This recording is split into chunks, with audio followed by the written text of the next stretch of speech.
98.1. Love music, love life. It's the smooth breakfast. Beautiful Monday morning. It is a great time to get into the locker room and talk about some sporting activities. My name is Ayokunmi. Welcome. If you're just tuning in, hey, you are in the right place, and this definitely is the right time for you to be here. Welcome once again. Joining me, as always, to talk about the stories, discuss everything, give analysis, and of course, share some banter around, which I know definitely is coming my way. Tega is in this morning. Tega, good morning to you. Welcome in. Good morning.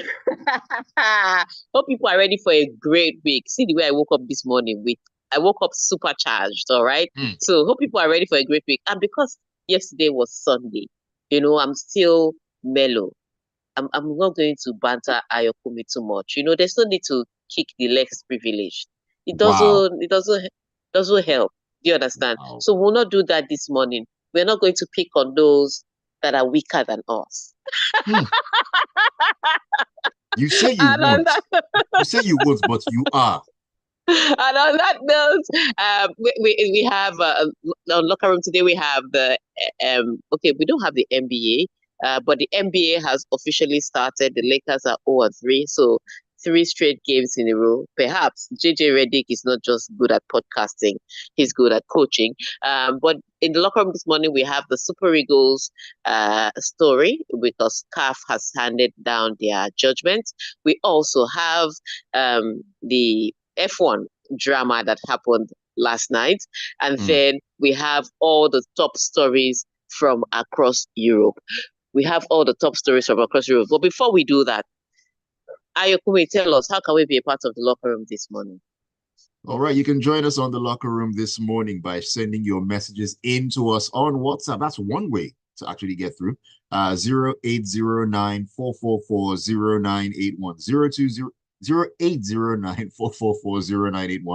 That is the WhatsApp number. The studio line is 0201 4489981. That is the studio line, which will open when and if we feel like we should do so, but just have the number down. We're also streaming on YouTube. You can find us at Smooth 981 FM Lagos. Smooth 981 FM Lagos. Once again, welcome into the locker room. All right, Tega, without further ado, I'm jumping straight into the stories because I'm happy about the results of CAF's deliberation and so on and so forth. But anyways, the disciplinary committee of the Confederation of African Football has awarded the Super Eagles of Nigeria 3 points and 3 goals in their abandoned matchday 4 2025 Africa Cup of Nations qualifier against Libya, which was scheduled to be held in Benina and Benghazi on the 15th of October. Tega. Yeah, it was always going to be. Once that match was cancelled, the decision was going to have to go to the boardroom per se because there is nowhere to fit a rescheduling. It's that simple. Nowhere to fit a rescheduling. So even if Libya showed up for the match or were prepared to show up for the match and Nigeria had left, it Mm, came down to why did Nigeria not show up? And of course, right. the 12 hours wait in at the airport where they locked up their airport and said, you know what, we've closed for the day. Also the rerouting of their plane. Because remember, Ghana and Sudan also played in Libya, played their AFCON Exactly. qualifier in Libya. And they landed at the Benghazi airport. They went to their hotel room, slept, woke up. Nobody even knew that they were there until they played and Ghana lost to Sudan. Nobody knew.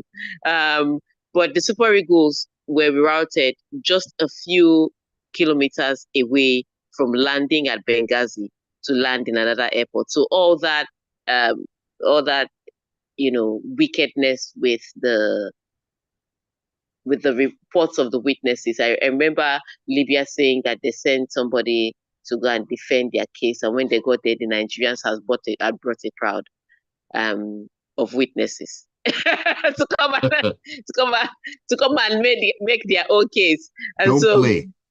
I was like, haven't you seen a Nigerian win an award before? Usually, there's one person win an award, but there are 10 people on stage. Why do you think we are going to come and make a case against you and we'll come single-handedly? So the Nigerian witnesses, the testimony of especially the Tunisian pilot, because he actually said that he was low on fuel, that he told them he was low on fuel and he was not sure they should be rerouting him anyway. It was not safe for them to be routing him anyway. So all that, all the testimony and everything, and CAF was like, you know what? In as much as you were there and Nigerians were the one that left, you made the Nigerians leave. And so you are the one that will be counted as forfeiting the match. And so the law came into effect. I think it's Article 31. If you forfeit a match, you lose the 3 points to the other team and you lose 3 goals. But because it was Libya that caused Nigeria to forfeit the match, the forfeiture was counted against Libya. So Nigeria gets their 3 points and their 3 goals. They remain at the top of the table with 10 points. Libya have 0 points. In fact, mathematically, they're out of the AFCON qualifying. They are not going to Morocco.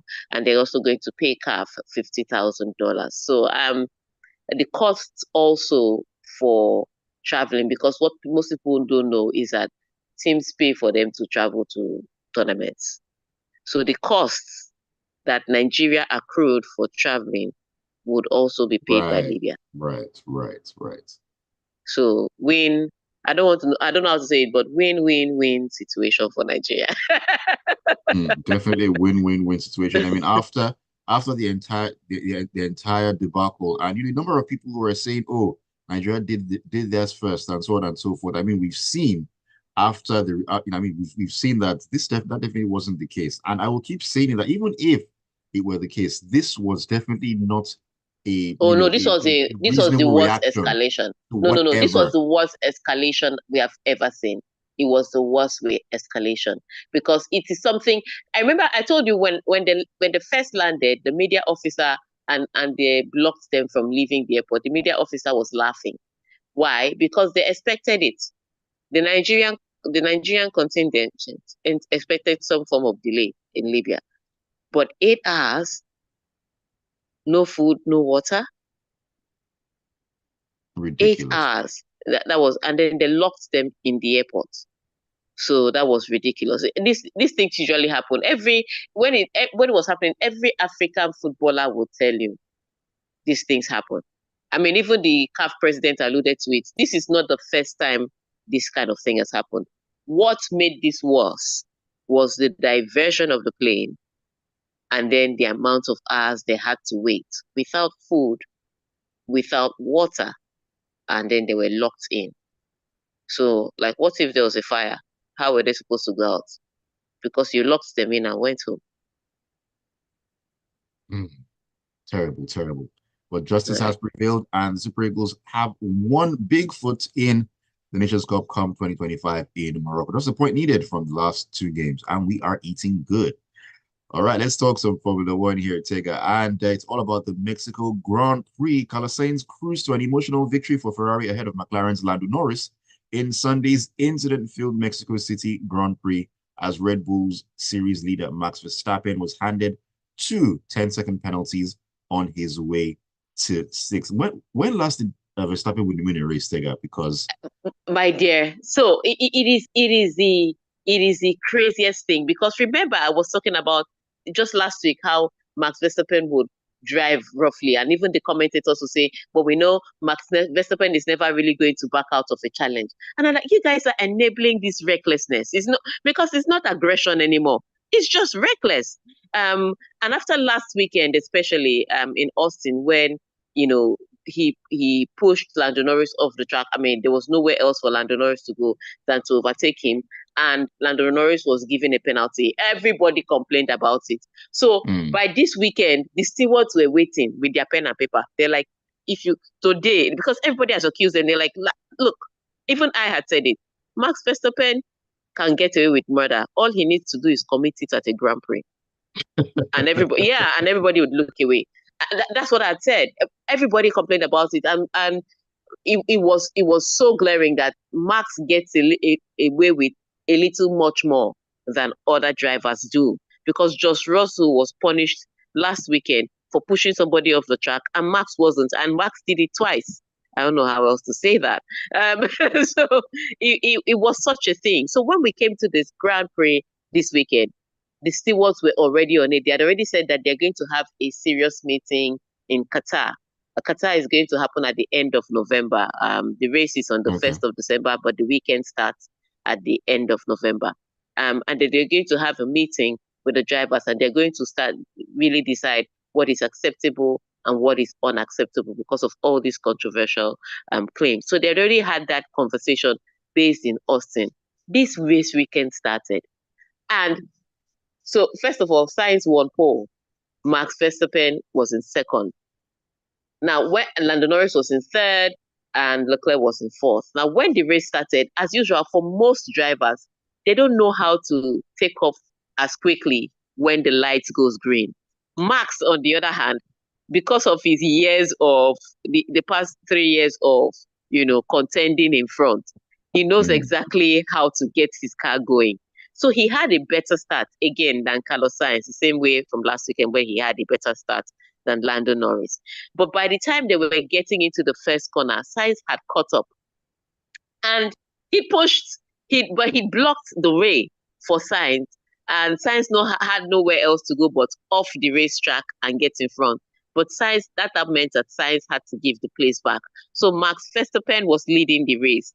But because somebody had two guys, Albon had and Tsunoda had a crash in the back, safety car came out almost immediately after the first lap, and they had to clean up.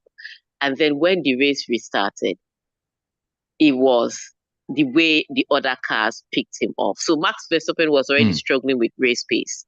But Lando Norris, Carlos Sainz and Charles Leclerc, when the race restarted, they picked him up very quickly. Now, Lando Norris was about to overtake him at turn 4, and Lando Norris was nose to nose with him. Last week they said he was a little bit in front. This time they were nose to nose, and he pushes Lando Norris off the track. Lando Norris comes back on the track and was still ahead of him. And then they get to turn 7. Again, they are nose to nose with each other.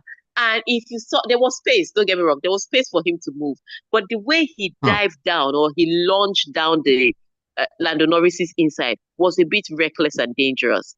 And so he dived down, pushed Lando off the track. He too was also off the track, but he ended up coming out ahead. So the stewards marked the 2 incidents, even if it was the same lap, but it was 2 different incidents. And for the 2 different incidents, they found him guilty and they gave him a 10-second penalty for each. It was about the same kind of incident he wasn't punished for last weekend, and he was so mad. You could hear him just get on the radio. What did they expect me to do? There was space for me to go. Christian Horner was like, just don't vex, just drive slowly now, because if you do anything, then they'll give us another 10 seconds. And so he had to serve a 20-second penalty. Already he was struggling with pace. It was a tough one, but that was not the end of the race. The race looked like it was going mundane. Carlos Sainz was leading, Charles Leclerc in second. Ferrari was looking towards another 1-2 finish, only for Lando Norris to start chasing Charles Leclerc down. And he haunted Charles Leclerc like an evil spirit. He now forced Charles, because he was chasing Charles Leclerc down and Charles Leclerc was defending. Charles Leclerc now made a mistake, climbed on the curb, went off the race, and Lando Norris just overtook him into second position. He was able to chase Carlos Sainz down, but I think Carlos Sainz already had it on lockdown, went on to win the race. So Carlos Sainz in first, Lando Norris in second, and Charles Leclerc in third. What that means is that even in the drivers' constructors, where Red Bull was second, they are now third because Ferrari has overtaken them. So in the Constructors' Championship, it's now McLaren in number 1 position, Ferrari in the second position, and Red Bull, who in the first half of the season was leading on everything, is now third. And that third is where they look likely to end because of the way that Ferrari have been dominating since the break. So it's a tough one for Max Verstappen. But yes, the stewards, people have started complaining a little too much, and the stewards have sat up. So let's see how this pans out for Red Bull and Max Verstappen eventually. Let's see how this pans out. The mighty falling Red Bull. What's going on with you? Anyways, we'll see how it ends up at the end of the season. I told you, they should have fired Christian Horner. Well, there we are. Karma.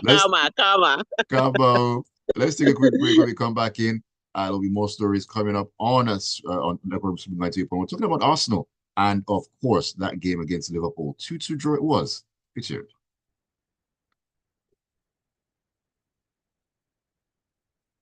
This show today is instant karma for everybody. Instant karma for Red Bull, instant karma for Libya, instant karma for everybody involved. I mean, CAF actually did the right thing. Who would have thought they had this in them? No. I think ultimately, like I said, ultimately, they had to. That was such a nasty escalation.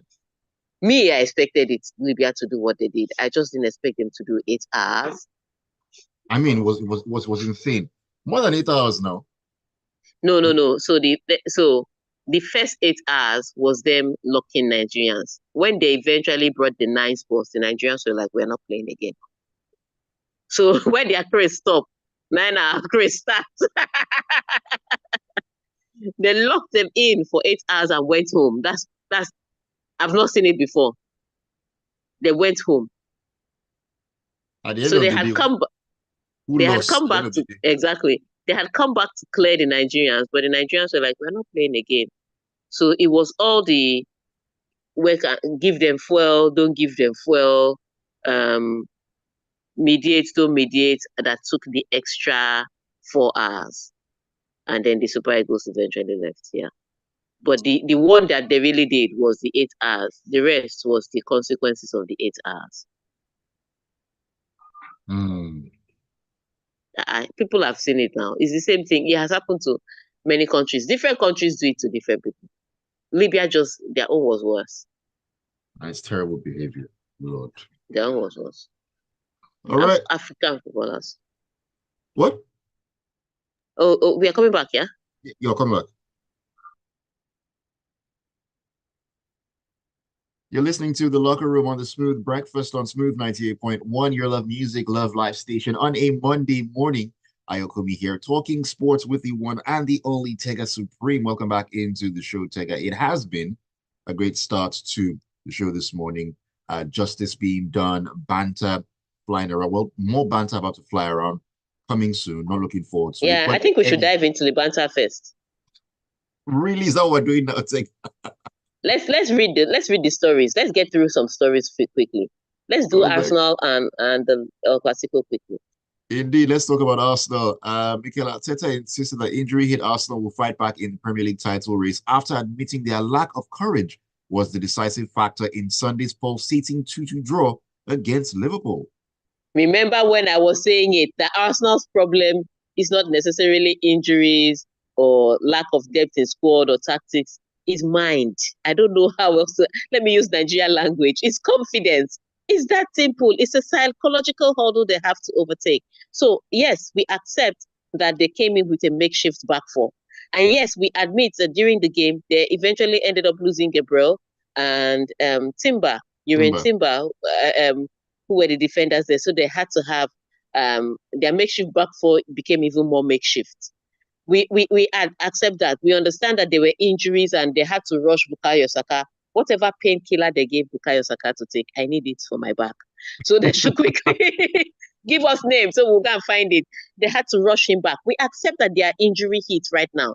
But the problem against Liverpool, because Liverpool didn't play their best football yesterday, was not necessarily injuries. It was the way they approach a match, especially in the second half. Because in the second half, they sat deep. Arsenal are most lethal from their corners. Do you know when they got the first corner in the match? Towards the 70-something minute, their first corner in the match. That means, look, the Liverpool goalkeeper, they should pay him half salary because he didn't do a lot of work on the day. Because he didn't see the ball. Arsenal were just sitting deep, defending what I don't know. And now the coach is coming to tell us that was not his ultimate plan. It was just his players' go-to setting. So it's a huge deal. It's a huge deal when you can have an opportunity to attack and then you're just sitting back and trying to protect a lead. So truth of the matter is Liverpool, Arsenal is always a fixture that throws up.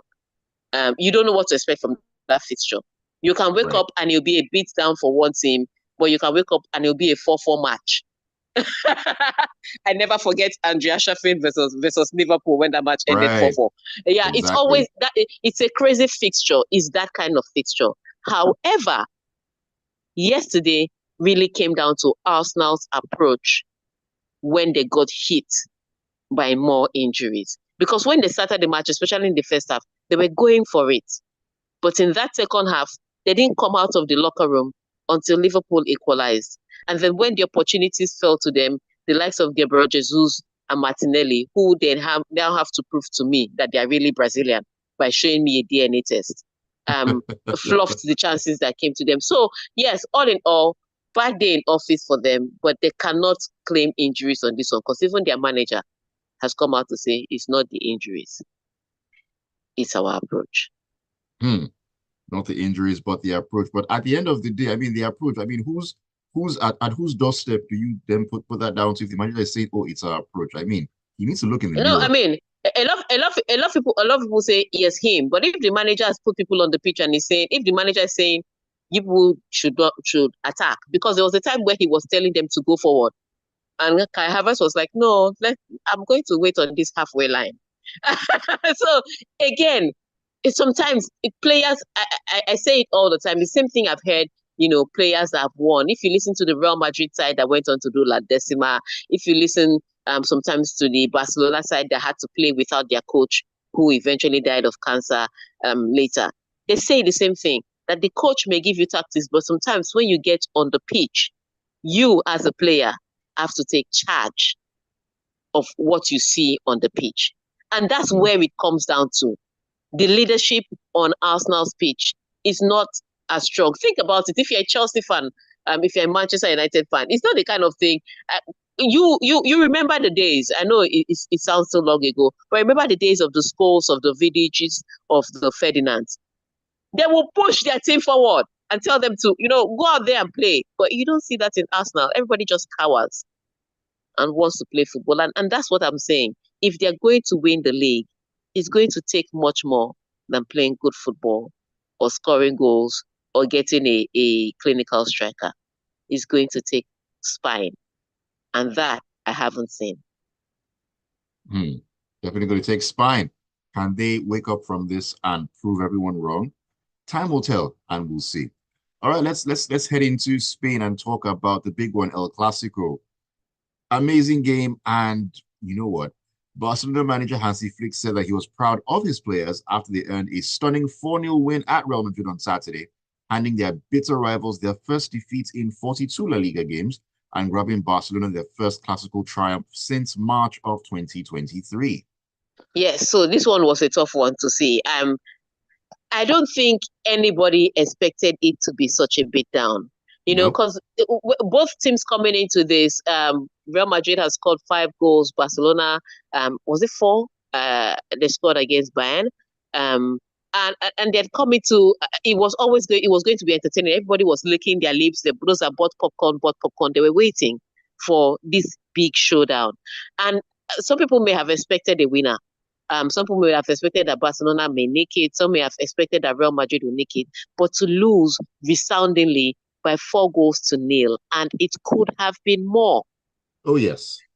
That is where the problem was, because the youthful team, they had 8 La Masia players. First of all, so academy players. So those of you that are complaining that we don't have money to buy players, look at Barcelona.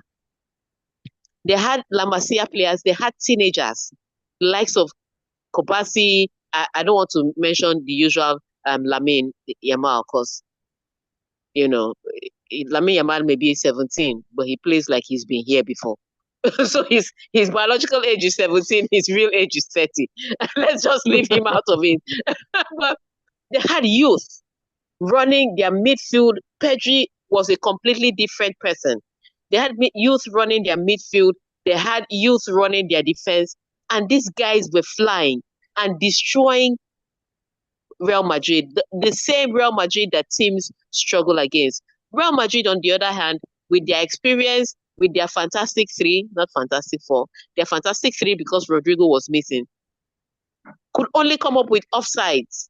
And as much as we want to complain about Barcelona's high line and how Mbappe was unlucky. I don't think he was unlucky. If you're offside twice, you're unlucky. If you're offside 12 times, you are flawed. It is your problem. Because Mbappe is looking across the line. How is he not holding his run?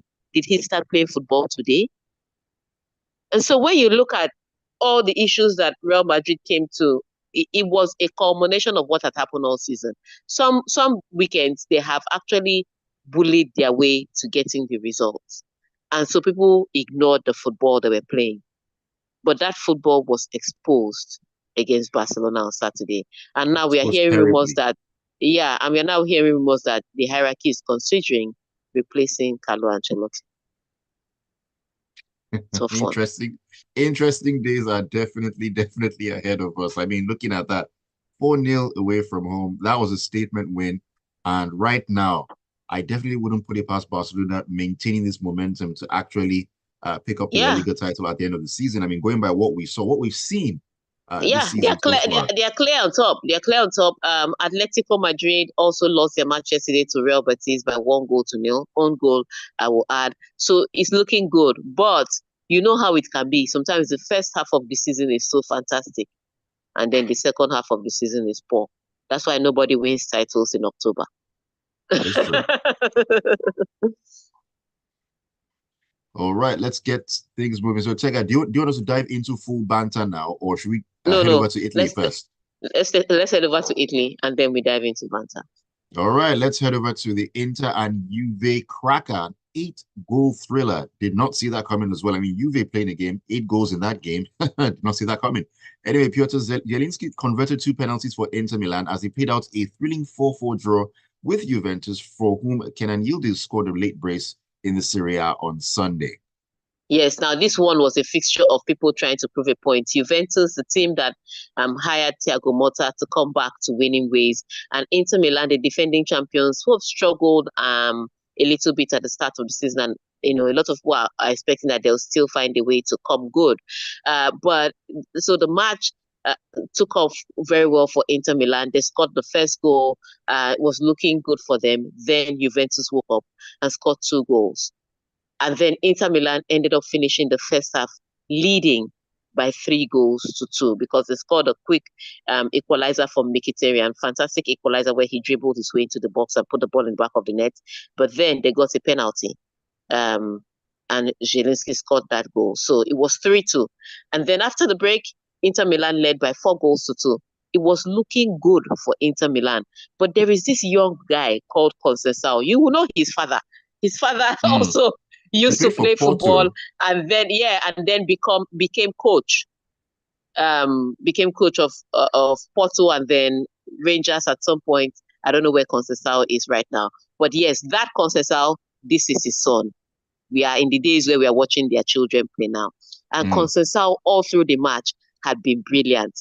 That guy's new name should be Dribbles because he takes on people and he has zero respect for your experience or your age. Or your age. And he was the one running things for. So the goals were scored by Yildiz, but they were made by Conceição. The way he was brilliantly attacking from the midfield to the wings is what created those chances. And so ultimately, Yildiz scored the first equalizer when he came off the bench, and then he scored the first goal to bring them back into the match at 4-3, and then the equalizer. Brilliant goals by Juventus to eventually get a point out of this one. But what this means for Inter Milan is that, yes, the gap between them and Napoli at the top of the table is just going a little wider.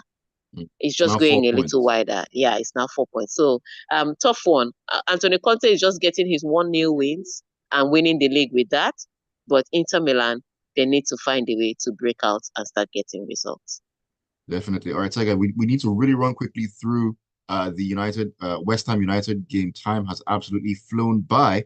We all know how that panned out. Jared Bowen scoring that controversial penalty to lift West Ham to a 2-0 Premier League win over Man United in a fluctuating clash between the two struggling sides on Sunday. Okay, I will say this. Erik ten Hag may have had an out here. United didn't play exceptionally well. I mean, they had chances in the first half to to have buried the A, match. a lot of A them. lot of chances. They didn't take them. So from the players to the manager, there were problems. But again, when matches like this get decided by officiating, you have to talk about it.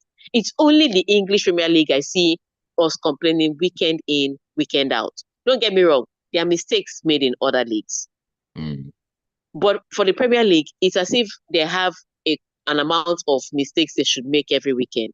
Like they give them a coupon, make 5 mistakes this weekend, and they find anywhere to put it. Because everybody is looking at that penalty, and it's the softest penalty in the book. And they say, okay, we are throwing the book at this one. We are going to, by the book, this is a penalty. That's why you use human beings at the center for discretion. For human discretion. So officially, at the end of the day, this match came down to officiating, and they failed.